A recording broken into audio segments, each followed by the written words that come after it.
Hello अस्सलाम वालेकुम। मेरा नाम यासिर नवाज़ है। अभी हम ओएस का असाइनमेंट कर रहे हैं जिसमें मुझे सेक्शन 1 दिया गया है। सेक्शन 1 में फर्स्टली हम सीपीयू शेड्यूलिंग की टाइप्स के बारे में बताएंगे और रियल टाइम एग्जांपल के बारे में बताएंगे, उनका कंपैरिजन बताएंगे और डायग्राम के थ्रू आपको थोड़ा एक्सप्लेन करेंगे। फर्स्टली हम सीपीयू शेड्यूलिंग की टाइप्स के बारे में बताएंगे। बेसिकली उसकी 2 टाइप्स होती हैं, non primitive, primitive. Non primitive basically CPU scheduling की टाइप है जिसमें सीपीयू के अंदर जब प्रोसेस स्टार्ट हो जाता है वो फिनिश होने तक रुकता नहीं है, बीच में चलता रहता है और वो बीच में कभी नहीं रुकता। उसकी कॉमन एग्जांपल आ जाती है हमारे पास first come first serve, shortest job first. Second उसकी टाइप से प्रिमिटिव। इस टाइप में सीपीयू प्रोसेस को बीच में रोक भी सकता है और जब उसकी जैसे टाइम प्राइस खत्म होने पर और हायर प्रायोरिटी आने पर रोका गया प्रोसेस बाद में वापस चलता है। इसकी कॉमन एग्जांपल में आ जाते हैं round robin, shortest remaining time first और प्रायोरिटी। अब हम चलते हैं सेकंड पार्ट पे जिसमें आ जाती है रियल टाइम एग्जांपल। सबसे पहले हम नॉन प्रिमिटिव की रियल टाइम एग्जांपल के बारे में आपको बताएंगे। एक छोटी दुकान में एक ही कैशियर है। जो कस्टमर पहले आए वो अपना पूरा बिलिंग और पेमेंट करके जाएगा। अगर उसके पास बहुत सारी चीजें हैं तो बाकी कस्टमर चाहे उनके पास एक चीज क्यों ना हो वो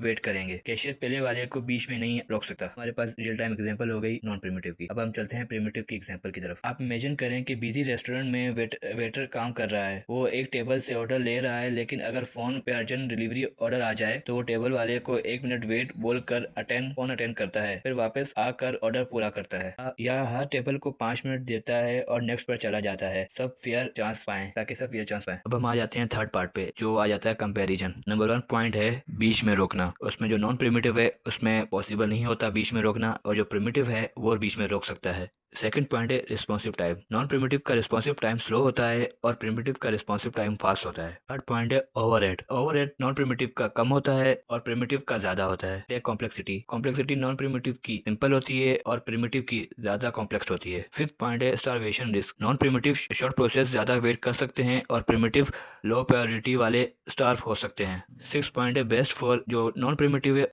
प्रिमिटिव है वो बेस्ट है सिंपल ओल्ड सिस्टम्स के लिए और प्रिमिटिव जो है वो आजकल मल्टीटास्किंग कंप्यूटर के लिए बेस्ट है। जो ओपिनियन है उसमें नॉन प्रिमिटिव सिंपल और इजी है लेकिन अनफेयर हो सकता है। प्रिमिटिव बेटर है मॉडर्न सिस्टम्स के लिए क्योंकि वो फास्ट रिस्पॉन्स देता है। अब हम आ जाते हैं फोर्थ पार्ट पे जो है डायग्राम्स। सबसे पहले हम नॉन प्रिमिटिव शेड्यूलिंग के एफ के एक एग्जांपल करेंगे और उसको आपको समझाएंगे। सबसे पहले हमने एक एग्जांपल ले ली जिसमें हमने चार प्रोसेस ले लिए, एटी ले लिया, बीटी ले लिया। हमारे पास गिवन है 0 1 5 6 और बीटी हमारे पास गिवन है 2 2 3 4। नॉन प्रिमिटिव में सबसे पहले जो स्टार्ट होगा वो हमेशा 0 से स्टार्ट होता है। P1 पे हमारे पास 0 है, P1 से 0 से चलेगा P2 तक। P1 का हमारे पास 80 अराइवल टाइम 0 है, करेंगे 0 से। अगर इधर 0 ना होता तो हम डेड स्टेट बनाते। तो इधर हमारे पास 0 गिवन है तो हम 0 से स्टार्ट करेंगे। 0 से इसका जो बस टाइम है वो हम लगाएंगे 0 से 2 तक जाएगा। 2 क्या है हमारे पास P1 का बस टाइम है, P1 आ गया हमारे पास। उसके बाद हम चेक करेंगे सर कम बस टाइम किसका है, P2 का है, P2 का आ गया, उसमें इसका बस टाइम ऐड कर देंगे 4 हो गया। 2 के बाद हमने एक आइडियल स्टेट बनाई है। आइडियल स्टेट क्यों बनाई है क्योंकि हमारे पास 0 1 उसके बाद 2 3 नहीं है, डायरेक्ट 5 आ गया, इसलिए हम लोग एक आइडियल स्टेट लगा रहे हैं ताकि हमारे पास जो बीच में जो स्पेस आ रहा है वो हमारे पास कवर हो जाए। जब P2 का 4 है तो हम जाएंगे अब डायरेक्ट 5 पे। जो 5 चलेगा तो हमारे पास 3 आ जाएगा क्योंकि 80 अराइवल टाइम जो है P3 का वो है 5, तो तभी हमने P3 लिखा। उसमें हम ऐड कर देंगे 5 एंड 3 क्या हो जाएगा 8 हो जाएगा। उसके बाद हमारे पास लास्ट बच जाएगा 4 का अराइवल टाइम है 6 मगर उसका बस टाइम जो है 4 है, वो उसमें ऐड कर देंगे, हमारे पास क्या हो जाएगा 12 हो जाएगा। फिर निकालेंगे सीटी हमारे पास P1 का आ जाएगा 2, P2 का आ जाएगा 4, P3 का आ जाएगा 8 और P4 का आ जाएगा 12। निकालेंगे टी हमारे पास कैसे निकलता है, टी हमारे पास निकलता है CT माइनस ET, तो हमारे पास टी हमारे पास आ जाएगा 2 3 3 6। W2 हमारे पास निकलता है TAT माइनस BT, तो उसकी वैल्यू हमारे पास आ जाएगी 0 1 0 2।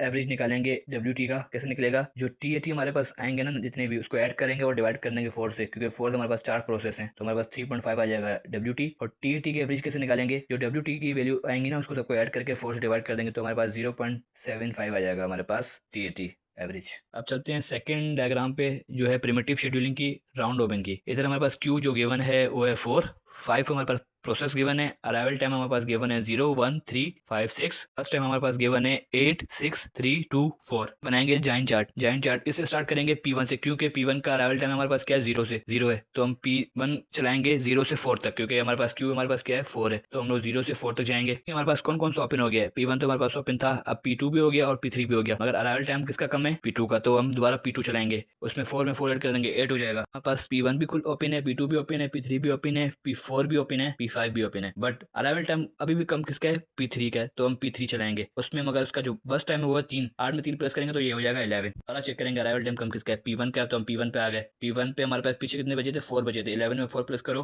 15 हो जाएंगे। हम आ जाएंगे P4 पे। P4 के जो बस टाइम है वो हमारे पास है 2, तो 15 में 2 प्लस करो 17 हो गए। उसके बाद हम आ जाएंगे P5 पे। P5 का जो हमारे पास बस टाइम है वो है हमारे पास 4, 17 में 4 प्लस करो 21। लास्ट में हमारे पास एक ही बच जाता है, वो आता है P2। P2 का जो बस टाइम हमारे पास बचा था 2, आखिर में बचा था क्योंकि 4 तो हम चला चुके थे, तो 2 बचेगा, तो हमारे पास 21 में 2 प्लस करो 23 हो जाता है। ये हमारे पास हो गए जान चार्ट। इसकी हम रेट क्यों बनाएंगे, P1, P2, P3, फिर P1, P4, P5 और P2। आज जो डायग्राम है वो है हमारी प्रोसेस शेड्यूलिंग की, जिसमें हम कंपेयर कर रहे हैं नॉन प्रिमिटिव और प्रिमिटिव को। नॉन प्रिमिटिव शेड्यूलिंग एल्गोरिथम में टाइप्स आ जाती हैं, first come first serve, shortest job first priority non primitive, highest response ratio next. और प्रिमिटिव शेड्यूलिंग एल्गोरिथम में आ जाते हैं round robin scheduling, shortest remaining time priority primitive. Last में हमारा आ जाता है कंक्लूजन, जिसमें हमारे पास नॉन प्रिमिटिव शेड्यूलिंग सिंपल है लेकिन लॉन्ग प्रोसेस से बाकी वेट करते हैं, और जो प्रिमिटिव है बेटर है आजकल के कंप्यूटर्स के लिए क्योंकि वो फेयर है और फास्ट रिस्पॉन्स देता है। ओवरऑल प्रिमिटिव ज़्यादा सूटेबल है मल्टीटास्किंग के लिए। यहाँ तक मेरा असाइनमेंट एंड हो गया। Thank you.